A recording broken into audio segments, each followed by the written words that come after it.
General, I'd like to cross-reference some of these old abduction accounts, see if I can find any connection. Please do. Major, I believe you had a briefing to run at 1300 hours? Yes, sir, I'll be there.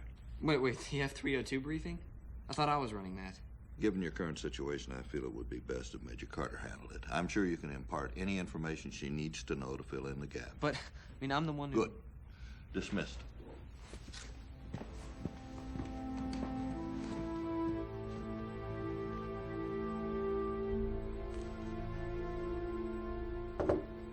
Come in. Jack, try to understand. Your situation puts me in a very difficult position. General, no offense, but you're not the one who went to bed watching CNN and woke up as part of the MTV generation. Which is exactly why Major Carter's going to handle that briefing. Sir, I've flown the 302 more times than anyone else. Be that as it may, the bottom line is a room full of seasoned pilots aren't going to respect the opinion of a boy. Sir, I just look like one. For the moment. But those men in that room need my expertise. And plus, you know, if they're going to be working here, they're going to have to start getting used to, you know, unusual things happening. Look, Jack, no one is disputing that you may continue to be a valuable asset to the SGC. But under the circumstances, there's nothing I can do. I'm sorry. Yes, sir. I understand. Dumb idea. It would appear that a great many of the Tauri have encountered beings from other worlds. Yep. Little do they know how close they are to the truth. What exactly are we looking for, Daniel Jackson? Well, any abduction accounts that match Jack's story, and obviously anyone claiming to have physically regressed several decades overnight. We just need to enter our search parameters into the database. It has already been done. Wow. That's a lot of people. Indeed. Let's see if any of these match Jack's story exactly what he said he saw. 4 green lights. That's a little more reasonable. That's interesting. The narrowed down accounts, the most recent is from 19 years ago. 8 are here in the States. You know, if these addresses are still valid, we should go talk to these people in person. What do you hope to learn? I guess we'll know when we learn it.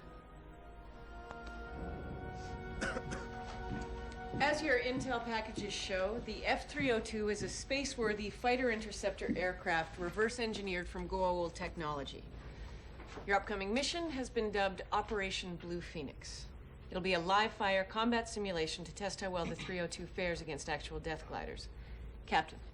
Major, according to our mission reports, you were second seat on the most recent mission involving the 302. Yes, and that one included close combat. We'll be covering what was learned in that encounter in this briefing.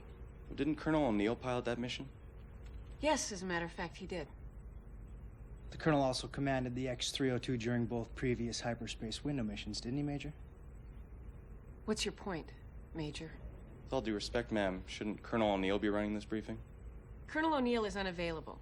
However, I've prepared several computer models which should help you understand how the 302 handles in combat situations. Major, no offense, but those aren't going to help me when I'm pulling 6 Gs in a dogfight against an alien ship. As you should know, Captain, the 302 has inertial dampening systems, which I am more than qualified to explain in detail. So, let's just... Just drop by and say, ow! Sir, please do not resist. Hey, ease up, big guy. Stay Ow. focused. Relax, sir. Okay, I'm warning you. Sir, please, stay there. Didn't I just say I was warning you? Hey! Ooh. All right, that's it. Now I'm back. You can release him.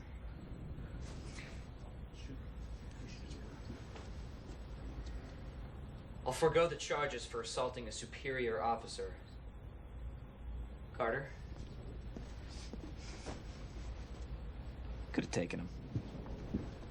I'm sure. Sorry I'm late. What'd I miss? We were just covering the 302's flight capabilities. Well then, I'm just in time. Here's what you need to know. Major, is this a joke? No, this is Colonel O'Neill. I'm only gonna say this once, so I'd suggest that you listen up. Whatever you say. Hey, I realize that it doesn't actually say Colonel anywhere on my uniform, but it should.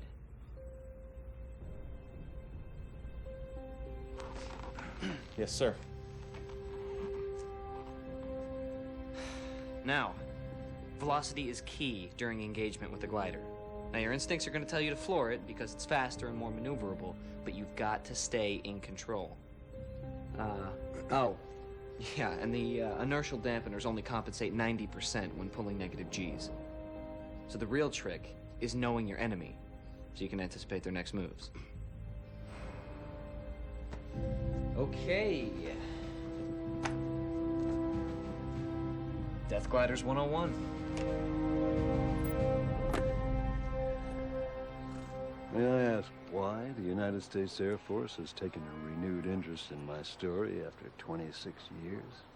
Well, all I can tell you is that we have some new information. Will it prove my story true? Eventually. Maybe. Please tell us what happened to you. I was asleep in my bed, and a light appeared in my room and took me. Took you where? Some kind of spacecraft, I suppose. I was weightless, floating in midair. And yet, it was dark. Cold. I couldn't move a muscle even though I was wide awake. After the light hit you, then what? The devices came. They were these green, glowing balls that floated around me. He said that after the small green sphere stopped scanning him, they left him alone for a long while. And then a voice spoke to him, telling him not to be afraid, and that he would soon be safe again. Could you ask Professor Wu if he actually saw who was speaking to him? 你有冇見到佢啊？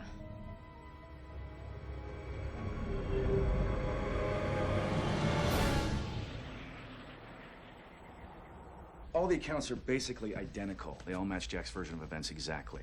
Except none of them experienced any kind of physical changes as a result of the abduction. No, they didn't, but everything else is bang on. Taken while sleeping, floating paralysis, out-of-body experience. Now, admittedly, all this does sound familiar. Cliche, even if you watch enough TV. But they all described 4 green globes that seem to defy gravity, buzzing around them like insects. Now, that's too specific a detail to be a coincidence. The being that abducted them. I assume they described an Asgard as well.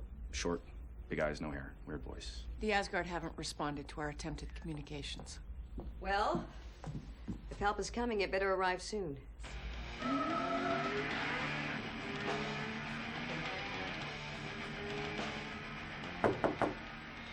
It's open. How you doing? Well, I think I'm getting another zit. And, oh, yeah, I'm still a kid. But beyond that, I'm doing just peachy, thanks. Why? Well, Janet's just finished going over the genetic team's analysis of your test results. How bad can it be? You're probably not feeling the effects yet, but something is happening to your body at the cellular level. Basically, your genetic structure is growing more unstable, but...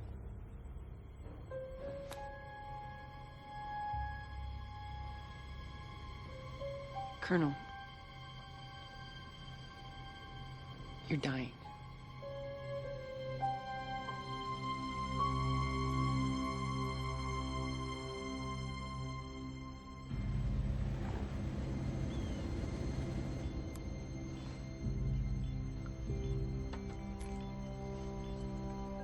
Honestly, I feel fine.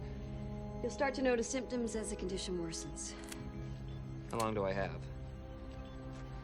It's hard to say. Say it anyway. Weeks, days, I don't know. You'll notice fatigue first. In the end, your body's vital organs will completely shut down. It's like something inside you is causing a total system failure. I don't get it. We help save their skinny asses from the replicators, and as a thanks, they shrink me and leave me to die. We're exploring every option we have, Colonel. We just need you to hang in there.